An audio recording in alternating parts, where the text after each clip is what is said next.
For today's video, ito yung araw na kinailangan namin tumawag ng ambulansya at agang-aga nga itinawagan ko si Rapi pero hindi dahil sa masama ang pakiramdam ni Lola. Magpapatulong sana ako kay Rapi na maiayos ng higa namin si Lola dahil pagkatapos ko linisan at palitan ng damit ay hindi maayos yung pagkakahiga niya sa kama. Yung kalahati kasi ng paa ni Lola ay nakalawit sa kama at dahil hindi nga siya komportable sa kanyang pagkakahiga ay pinatawagan sa akin si Rapi para matulungan ako na iayos siya. Ang kaso ay hindi namin kinain ni Rapi dahil sa sobrang bigat ni Lola kaya ang nangyari ay ibinangon ko ulit si Lola para makahiga siya ng panibago. Ang kaso ay nung aakyat na si Lola hindi umabot yung kanyang tuhod sa pagkakatuon sa kama kaya napaupo siya sa sahig. Pilit naming itinatayo ni Rapi si Lola pero hindi namin kayanin at sobrang bigat ni Lola ng araw na yan. At nung hindi nga namin kayanin ay sabi ko itumawag na kami ng ambulansya para matulungan kami na maitayo si Lola. At kahit nga hirap na si Lola sa pagkakaupo niya ay ayaw niya pa ding magpatawag ng ambulansya at ang gusto niya na tumulong sa amin ay ang aming kapitbahay na si Aling Esther at si Manong Yuda. Ang sabi ko nga ay hindi pwede dahil matatanda na din yun at baka mabalian lamang din ang likod kaya ang kailangan namin ay paramedics. At dahil ayaw pumayag ni Lola, isinundo ni Rapi si Aling Esther at hindi nga din ako makaalis dahil nakaalalay ako sa kanyang likod.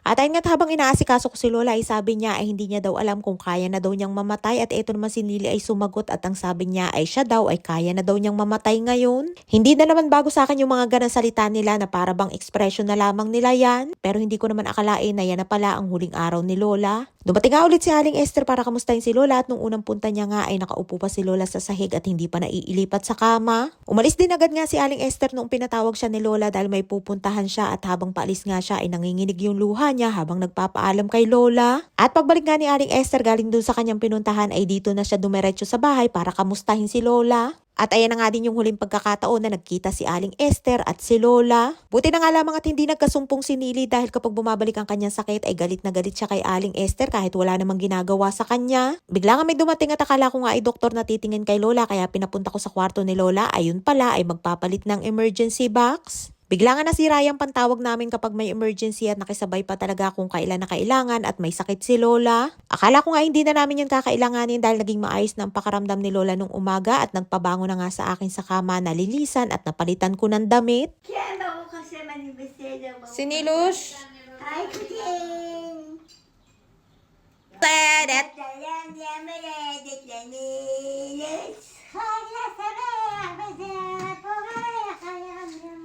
Ay nga't nagiging okay na sinili ng araw na yan at kumanta nga kami ng Hayom-Yom Huledet dahil birthday niya kinabukasan na mismong araw din ng pagkamatay ni Lola. Natuwa pa nga siya dyan sa box na pinaglagyan ng pang-emergency call at akala niya ay box na may laman na pang-regalo sa kanya. Lumabas nga din ako ng araw na yan para kuhanin yung gamot na nireseta ng doktor para sa tiyan ni Lola. At bago ako lumabas ay iniwanan ko pa ng pagkain si Lola at medyo naiyamot pa nga si Lola dahil muntik ng kainin ni Nili yung kanyang knaydalak. At biniro ko pa nga si Lola at ang sabi ko'y malakas na ulit siya dahil naiiyamot na ulit. Mag-grocery na nga din ako niyan dahil kinabukasan ay holiday niyan dito sa Israel at Independence Day. At dahil birthday nga din ni Nili kinabukasan ay sabi pa nga sa akin ni Lola bago ako umalis ay ibili ko daw si Nili ng bulaklak. At hanggang sa huling sandali nga ni Lola ay nag-iwan pa siya ng regalo kay Nili at buti na nga lamang at mayroon tindang bulaklak ng araw na yan. Pinanghuli ko nang bilhin niyang bulaklak at ang una kong pinuntahan ay ang butika. Ang kaso pagdating ko ay sarado na. Maaga din pala sila nagsara ng araw na yan dahil Yom HaZikaron o Memorial Day para sa mga fallen soldiers. At bago ako mag-grocery ay bibili muna ako ng pangregalo natin para sa birthday ni Nili. Excited na nga ako niya na mag-celebrate kami ng birthday ni Nili at akala ko nga ay makakasama namin si Lola. At yung magiging masayang araw sana para sa selebrasyon ng birthday ni Nili ay naging mismong araw ng pagluluksa. At ang mga regalo nga na bibili natin para kay Nili ay yung mga paborito niya na bilhin. Mahigit 5 buwan nang hindi nakakapunta dyan si Nili simula nung magkasakit siya kaya yan na lang yung mga naisipan ko na iregalo para sa kanya. Merong kandila, mga coloring book at binili ko nga din ng kandila para sana sa cake. Bumili nga din ako ng mga gana ng mga pambata at sa isip-isip ko nga ay paniguradong magugustuhan niya ni Nili lalo na at paboritong kulay ang pink. At syempre dahil birthday nga ni Nilo siya bumili din tayo ng balloons. Mga stickers na ang gaganda nga ng mga kulay at may kulay pink nga din at syempre hindi mawawala ang kanyang mga paborito na mga pangkulay. At ayun at may nakita pa ako na napaka-cute na unicorn at tumutunog nga din yan.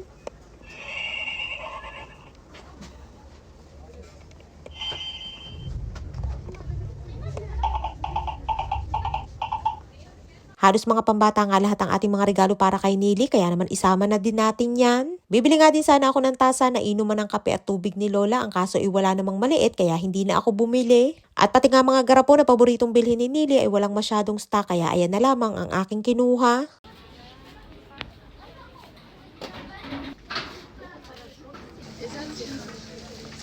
Limalas. At sa halip nga nabalutin ko yung ating mga regalo para kay Nili ay bumili na nga lamang din ako niyang paper bag. Habang kinukuha ko nga isa-isa lahat yung mga panregalo natin para kay Nili ay sa isip-isip ko nga ay paniguradong matutuwa siya kapag nakita niya yan. Tutuwa-tuwa nga din ako dahil hindi nadala si Lola sa ospital at nung umaga nga ay naging maayos ang kanyang pakaramdam, kaya akala ko'y makakapag-celebrate kami ng kasama si Lola. Hindi na nga din ako bumili ng cake para kay Nili dahil alam ko na si Rapi ang pabibilhin ni Lola ng cake.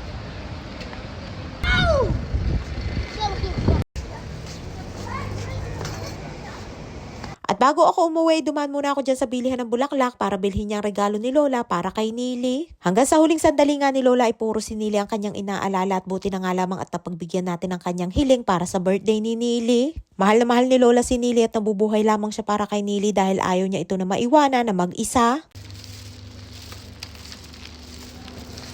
Ay nga, nakabili na tayo ng panregalo at bulaklak para kay Nili at excited na nga akong umuwi niyan para ikwento kay Lola ang aking mga pinamili. Itinago ko nga muna yan at sa kinabukasan ko pa ibibigay sa mismong birthday ni Nili. At sa halip na masayang kwentuhan ang nangyari sa amin ni Lola ay iba ang naabutan ko.